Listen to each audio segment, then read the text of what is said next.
Praise the lord. నేటి వాగ్దానము. యెహోవా మీకు దొరుకు కాలమునందు ఆయనను వెదకుడి, ఆయన సమీపంలో ఉండగా ఆయనను వేడుకొనుడి. యెషయా గ్రంథము 55వ అధ్యాయము 6వ వచనము.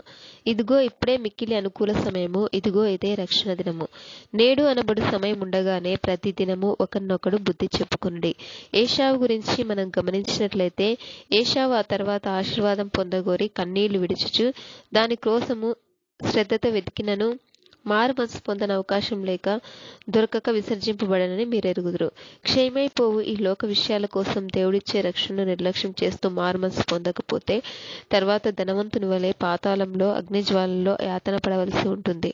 ఇంత గొప్ప రక్షణను నిర్లక్ష్యం చేసిన ఎలాగ తప్పించుకుందాము? లోకాశల నిమిత్తము ఆస్తిని పాడు చేసి తండ్రికి విరోధంగా జీవించిన చిన్న కుమారుడు బుద్ధి వచ్చిన వెంటనే ఆలస్యం చేయకుండా, అంటే తండ్రి అంగీకరిస్తాడో లేదో అనే ఆలోచన లేకుండా తండ్రి వద్ద క్షమాపణ కోరాడు. తండ్రి కనికరపడి కుమారునిగా స్వీకరించి సంతోషపడి ఆనందించాడు. మన పరలోకపు తండ్రి లోబడని పిల్లల కోసం దినమెల్లా చేతులు చాచి ఎదురు చూచుచున్నాడు. యేసుక్రీస్తు వద్ద పాపక్షమాపణ కలదు.